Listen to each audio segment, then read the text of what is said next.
What is good, everybody? Chud coming at you with a Raid Shadow Legends. Today we are going to, you know, do a little something something. We are just shortly into CVC here, going against a lower clan, but don't let that stuff fool you. They got an early start on us. We're a little behind. We're gonna give it a go. Uh, I got some spring cleaning to do. Got a little bit of work before we started this video. Obviously in the lead here. Yeah, spring cleaning. Uh, Anybody interested? Uh, yeah, free to play. It doesn't matter. Young player. If you're a big baller, hit me up. Hit me up in the comments below if you're looking for a clan participation.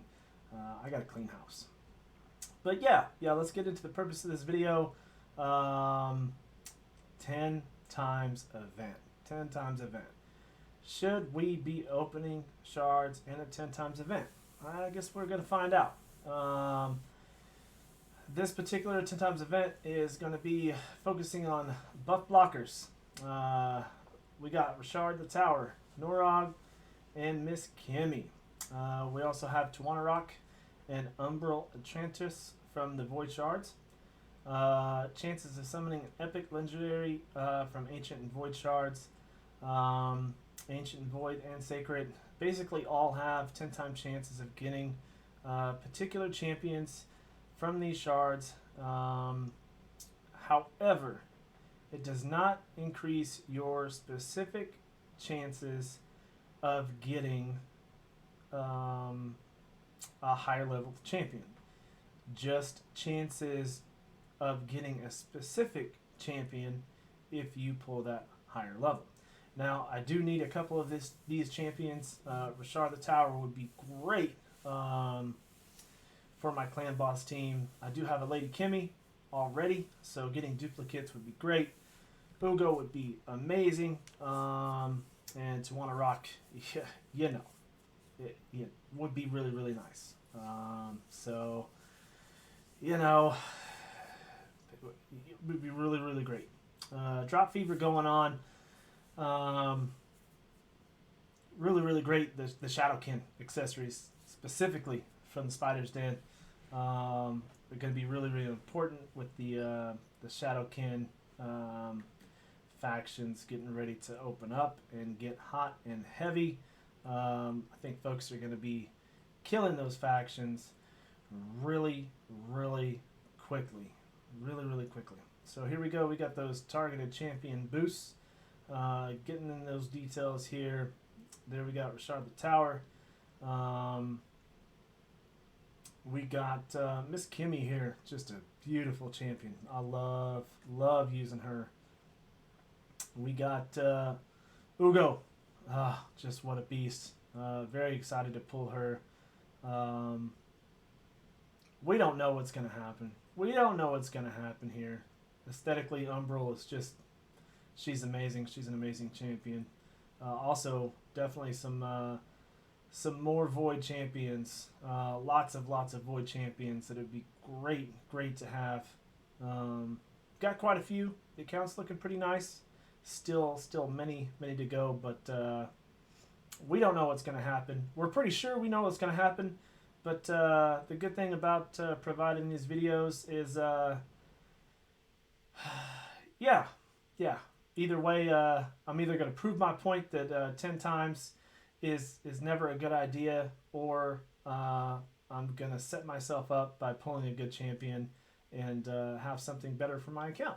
So either way, it's a kind of a win-win scenario. So first 10 here, not looking too good. So last 10 before we got to re-up some space and re-up some silver. Nothing. We got Blood Mask, Dune Strider, Assassin, Adjudicator. Oh, looks like we got room for 10 more. Jeez, nothing. All right, continuing on here. Gator, nothing. Stout Axeman, not too bad. Not too bad for a rare. Raider, definitely if you're looking for that specific champion, she does have that event. If you have not already done that already, all right. Oh man, multiple champions here. All right, look at all those tournament points. 16, almost 17K. These are all new champions. All right, Kitus. Look at this here. All right. A1 attacks one enemy, 85% chance of placing 100% heal reduction debuff for 2 turns. Damage all based upon attack. A2 places a 50% increased attack buff on this champion specifically for 2 turns. Then attacks 4 times at random. The attacks will be critical if the target has any buffs. Interesting.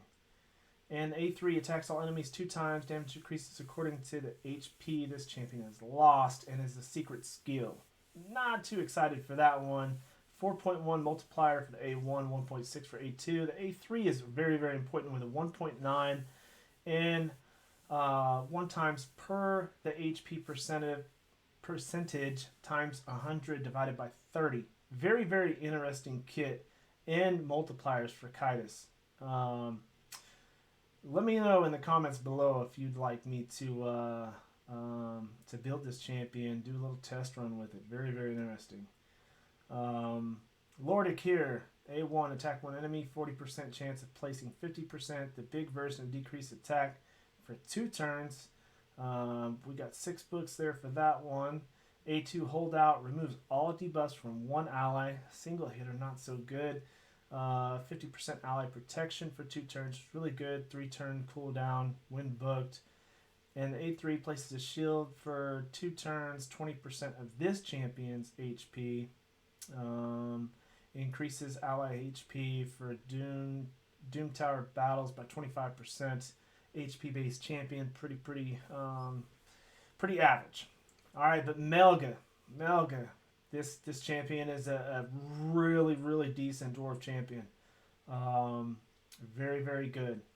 A1 attacks one enemy, 50% chance of removing 1 random debuff from a random ally. Don't like that it's random, but sometimes you can hit something good. It takes a lot of books. At 50% definitely gets to 75 when she's maxed out with her books. A2 places a shield equal to 20% of her max HP for 2 turns and a 15% continuous heal. Not so many books on her, but still 5 books can get you up there. Gets that to a 3-turn cooldown if you max out the books, but very, very good when you max it out. And then the A3 with that Ascended revives 2 random allies, 20% HP, 20% turn meter, and a shield on the revived allies for 2 turns equal to 30% of their max HP. Ascended down to 5 on those books. If you get lucky and throw 2 books and get them both on the A3, best case scenario. Sometimes you get lucky throwing in a couple books and getting it on the best ability on the first go around. The aura's not so good, but at least it's all battles. And the most interesting one here, aesthetically kind of different. When I look at this champion specifically, I think you should not have to put a banner if you max him out to level 6 because he's already got one on his back. But the A1 here, 45% chance of placing 50% decreased attack. Bump that up to 60% when you max out the books. Damage is based upon HP because he's an HP based champion. His HP is kind of high, so very interesting when you look at the Shadowkin faction. I'm pretty interested in building this guy up and throwing him in the starting lineup, but I've got a pretty good setup so far with Shadowkin. A2 looking pretty good, places a shield and provoke equal to 25% max of that champions max HP. Yeah. But the provoke, the target's max HP. Don't like that part of it though. A3 attacks one enemy will ignore 25% of the target's defense. Will also ignore unkillable and block damage. So I like that part, but only ignoring 25% of the target's defense. Probably why it's only that way, because it's an epic champion rather than a higher level champion. So 25% damage on the passive. Kind of interesting with that. Again, really off-putting, but you know, some good positives and some really different medium negatives, if that makes any sense. But still interesting when you throw them into the mix. To the Shadowkin faction. When you look at the faction wars, you never really know until you get in there and look and see what they put you up against when you get into the faction wars. Alright, throwing in 10 more here and see if the bad luck continues, and the purpose of the video of never pulling during a non-2 times event continues. Alright, make some room and come back. Alright, continuing on. Try these one at a time. And then we'll move on to the Voids. Beast Wrestler, not too bad. Not too bad. He's got some really good stats and bad ratings. For a rare, I would recommend, if you are free to play, build him up. Build him up if you're free to play.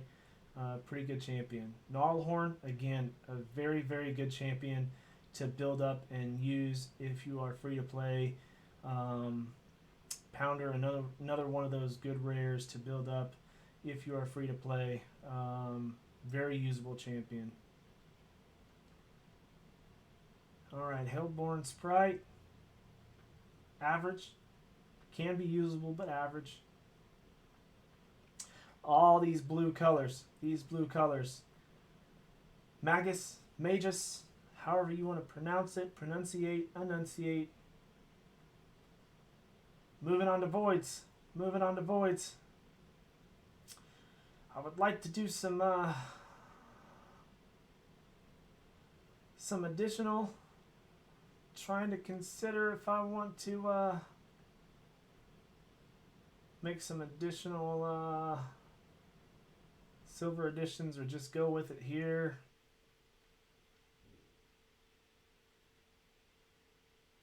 Let's see, we got room for 10, 20, and 5.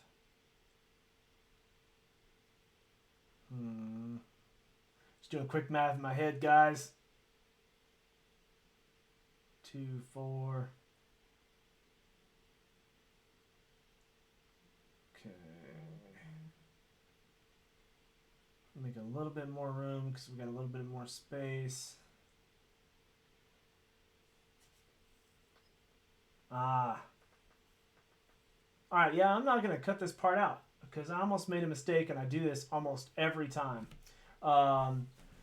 So I almost always want to go, because the Guardian Ring is new, I almost always want to go and just start either increasing levels with duplicates or combining some things that I want to build, instead of going in here to the Guardian section to use my duplicates to increase here. Now you guys see that you know, I still have some things to work on. I'm not maxed out as far as my duplicates. I'm nowhere close to it. As you can see, my legendaries and my epics. Rares are pretty darn close to being maxed out. So regardless of what type of shards that you have available and are pulling, even if you're pulling greens, there's still rare availability when you're pulling green shards. So if you are, and I recommend that you do, pull a whole bunch. Whoa! Whoa! Looky here. McAfee started hiring Plarium employees to try to get some sales here. Look at these pop-ups. All right, get out there. Yeah, pull those green shards. They are really, really cheap with silver and very, very good to level up champions, especially during events. So definitely do that. You'll pull some duplicate rares and complete your rare faction guardians a lot quicker, and then save up for your 2-time events, not 10 times events. And as you can see here, there we go. Shadowkin specifically was rares that I needed. Okay, skipping ahead. Let's go ahead and get some of these voids popping open. Let's hope this was the main area that I really wanted to focus on, because this is I really need to make some improvements to my clan boss team. Really want to get some progress on Unkillable exclusively. I've got quite a few cold hearts. Really need to increase my cold heart collection as far as upbuilding. Spider and everything else too. Madame Ceres, one of my favorite champions. One of my favorites. Usable everywhere. A1 attacks one enemy, 20% chance of placing fear for 1 turn, increases to 30% if they're under 1 debuff, and 45% if they're under 2 debuffs. Not too bad on books for that one. A2, Tricks and Treats, probably the best ability there. Attacks all enemy, 40% chance of stealing 1 random debuff. Places a block debuffs on all enemies for 2 turns. If any debuff is stolen, places true fear debuff on 1 turn on enemies who have debuff stolen. And A3, Midnight Ritual, removes all debuffs from enemies, places 50% decreased attack debuff and 60% decreased defense. That's normally the second attack that you want to go with, because she's kind of quick. Starting off with 100 speed, she's not your speed booster, so she normally doesn't go first.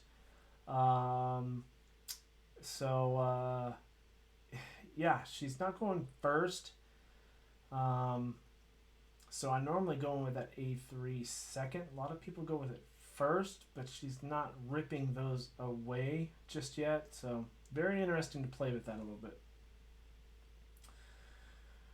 Oh, all this blue. Look at all this blue.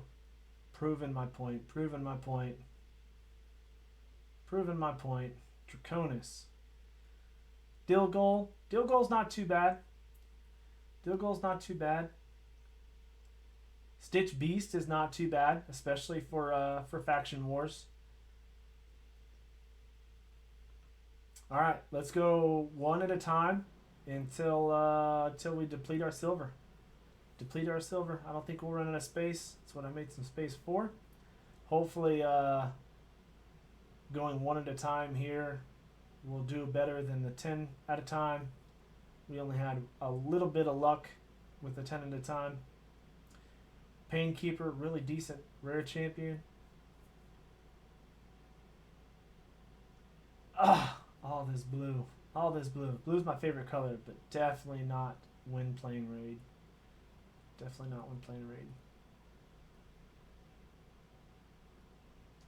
Bloodhorn's very, very good champion.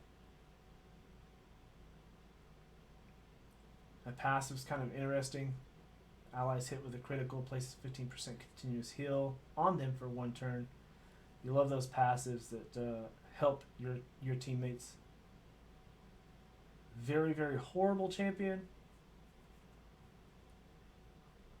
Be gone with you.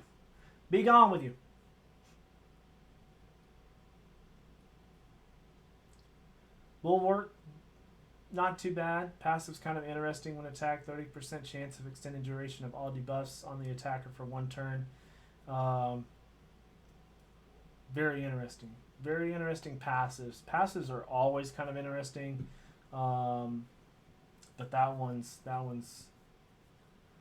pretty good. Most of the dwarf passives are very interesting, but this shard opening itself was not so much. I was hoping maybe the purpose of this video would kind of stab me in the back, but it stays true that the 10 times events never outweigh the actual percentages of pulling good champions. So stay away. Always pull your shards during 2 times events, and don't be a dummy like me unless you're doing it for educational purposes. If you're interested in, if you're not currently playing or interested in playing a free-to-play account while I check my events and see if I made some progress here while we did this video, check my content creator link. It is not a referral link. It is a creator link, so you get some goodies if you use that link, both by using the link and also when you hit level 15. Some extra resources, some extra champions and such by using that. I don't get really anything out of it, so really trying to help you guys out. And let me know in the comments below if you see anything specific on here while Ray thinks about what it's doing here. And let me know if you guys seen anything that you'd like me to build. If you guys have any recommendations for future videos.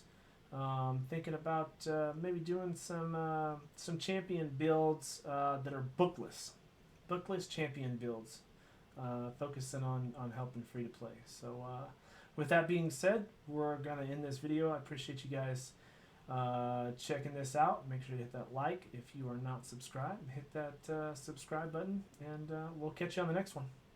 Peace.